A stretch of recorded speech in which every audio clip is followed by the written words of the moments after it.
in a win against Atlanta. So on Sunday against Denver, Saints open for a repeat performance. Brandon, can Taysom Hill prove to Nick on Sunday that he is, in fact, a legitimate NFL starting quarterback? Absolutely not. There's nothing Taysom Hill can do to prove to Nick. There's just nothing he can do. So let's just jump to the conversation around, can he just prove to himself and his team that he can hold it down until Drew Brees get back? And I think he can. But we got to slow it down a little bit. You know, there's a lot of quarterbacks that start hot and then fizzle out. You go back to Kyle Allen last year with the Carolina Panthers. We were like, man, great move. They need to move on from Cam Newton. And then look how things ended. So we need to slow down just a little bit and let this guy go into the game, work his game plan, and get the win for his team, which I think is going to be hard. Nick, you were right earlier. I think this could be the upset alert of the week. But he needs to just stay poised and take it one play at a time and don't mess it up. Just hold it down until Drew Brees get back. Okay, so listen. If the question was, can Taysom Hill ever prove to Nick that he's a legit starting quarterback? Sure. I won't put ceilings on anybody. At some point, he could prove it to me. Could he do it Sunday? Of course not. Here's a list of names for you. Ben DiNucci, P.J. Walker, and Brandon Allen. By the way, Brandon Allen is starting for an NFL team this week. I'll give you $5 if you know who it is. The answer is the Bengals for folks at home, and I said it before you did, so I'm not sending you the money. Why did I name those people? Ben DiNucci, P.J. Walker, Brandon Allen. Because all those guys have thrown more passes this season than Taysom has in his career. And all those guys, thankfully, also played full-time quarterback in college. Taysom kind of did miss a couple years with injury. So can any of those guys this week, can Brandon Allen with a really good game for Cincinnati prove to the world that against the Giants that he's a starting quarterback? No, he can't. Can P.J. Walker prove it? No. Ben DiNucci, he got a chance to prove it. Now they're like, okay, we'll try Garrett Gilbert. Andy Dalton, please come back. We don't want to have to go through DiNucci again. That is the sample size we have from Taysom. And this idea that he played really well on this past Sunday is belied by the facts in the video. You're up against the second worst pass defense in the league. You have Sean Payton game planning a baby-proofed offense. And your biggest pass of the game was an awful throw. This is 15 yards underthrown that Emmanuel Sanders had to come back and get. So, no, even if he plays well Sunday, it won't prove he's a starting quarterback. Now, I don't think he's going to play well Sunday, Wilds, and I think I'm going to end up looking very smart on this when the Taysom Hill experiment's over. But, no, one game or a second game could not prove it. I'm gonna throw you a question, Nick. I was sold, and Sean Payton sold me on it, that variety is the spice of life. That we take out one of the best quarterbacks of all time and we put in Taysom Hill to switch it up, because then you don't have to game plan for one quarterback. You got to game plan for two quarterbacks. And then I'm like, okay, if Taysom Hill is really the starter, maybe we'll get dashes of Jameis. Nope, nothing. Zippo. I was like, oh, was I misfed? I bought this hook, line, and sinker. So for me, and you tell me what you would do, I would throw Jameis in there a little bit. I think the longer you got Taysom out there, the more you kind of figure the guy out. But if you throw Jameis in there, and since that's the philosophy that I've been sold for the last 3 years, I think it's a big win. Would you do that, or do you think it's just too much change? I would 1,000% do it, and I think they might be forced to do it if the Broncos' pass rush is as effective as I think it will be. But, Brandon, I want to ask you this. To me, there is an element of the Taysom Hill stuff in regards to Sean Payton that is stubbornness. It is the same element that I think led Sean Payton to leaving Mike Thomas in the week 1 game in at the very end, trying to stick it to the Bucs. The stubbornness that you talked about a lot this offseason that you got criticized for when you said, hey, they don't adjust come the playoffs, and that hurts them.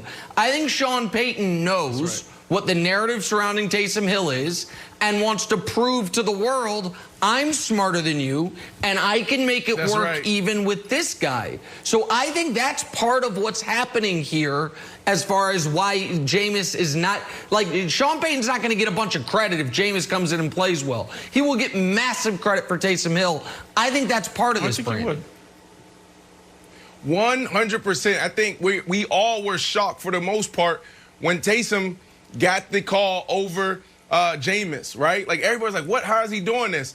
And the first thing I thought about was, this is Coach Payton trying to show everybody, like, I know what I'm talking about, and watch me prove everyone wrong. Look, this isn't a new thing. Everyone around the NFL, everyone in the NFL circles know that Coach Payton is kind of cocky. Look how he handled the situation years ago when the Saints were fighting against Roger Goodell in the NFL. He's that type of guy. He's the only coach on Twitter right now that will get into it with a fan. I happen to like it. I think we need more of it. But, Nick, you are right. Like, you are right. That is Coach's personality. So this could be a play where Coach Payton is saying, you know what, I'm going to prove everyone wrong. But I do believe Taysom in this situation probably gives them the best opportunity to win. We're not in those practice. We're not on those practice fields. We're not in those meetings. We don't know how Jameis is developing and how he looks. So this is him trying to get his team in the best position to win the game. All right, again, Saints and Broncos, Sunday on Fox. Back to yesterday's big game between Dallas and Washington. Did Mike McCarthy cost the Cowboys the game with his decision-making? We'll discuss next. First things first. We're patting my resume. She plays an amazing dead body, Wilds. Nobody plays a dead body like Jenna Wolf. I was a reporter, 4 lines. Time for drawing a blank. Aaron Rodgers and the Packers set to host the Bears on Sunday. They can move 3 games clear of Chicago in the NFC North with a win. But, Brandon, the player you are most excited to watch, Week 12, is blank. Oh, Tom Brady. I mean, when you're the GOAT, hey, it comes with a lot of good, it comes with a lot of bad. You got to stand in the paint, you got to handle the pressure. I want to see how he bounces back. Look, when we talk about Tom Brady or we talk about any quarterback, me and Nick, we go head to head.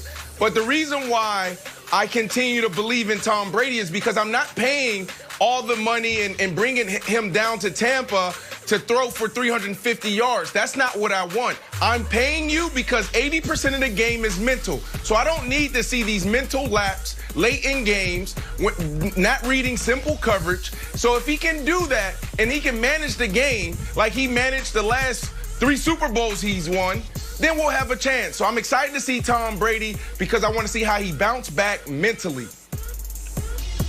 I'm going to go with a different quarterback that we battle about, Baker Mayfield. Baker Mayfield, now again, the schedule makers have done the Browns no favors. Another brutal opponent this weekend as they have to travel all the way down to Jacksonville to face a team that is just due for a victory. But here's why I'm so excited. We might actually get to see Baker Mayfield in not simply terrible weather. Now, I did check the forecast. They do think it is going to rain in Jacksonville, which will make it the 5th straight game the Browns have played in the rain.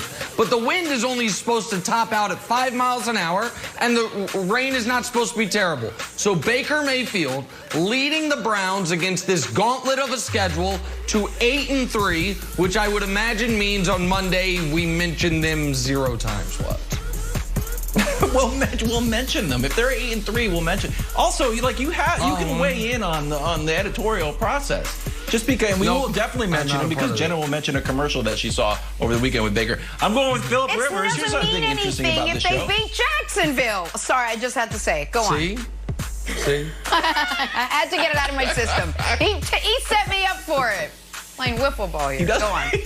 I'm going with my guy, Philip Rivers, because all of a sudden I've started to, sing the Colts defense praise, and Nick is killing me because Philip Rivers turns the ball over, and all of a sudden I'm forced into being like a Philip Rivers fan. So I got to watch this game like, don't turn the ball over. Last time he played the Titans at 308 yards and 1 touchdown, 0 INTs. So Philip Rivers, at this point, just don't turn the ball over because I can't deal with it on Monday. It's a personal issue for me. So just hold on the ball because as I always tell my children, ball security, job security. Yours and mine. Yours and The mine. thing is, the Browns have such an easy remaining schedule. I can't anymore. All right, let's go to Indy. We just talked about it. AFC South supremacy on the line. 7-3 Colts, 7-3 Titans facing off. Indy favored by 3 in this one. But Brandon, the team that should be on upset alert is blank. The Chiefs. Tampa struggles are Yes. real, but it's not time to overreact. Let's think about when they struggle. We talk about it all the time. Nick always highlights it, rightfully so. They struggle because Tom Brady going against pressure, it just doesn't match. It's not a great mixture. So when you break it down, it's really teams that can get pressure with the front 4, not the front 7. So they get pressure with the front 4, and they play cover 2 in the back end. This is not the team. Coach Spags, the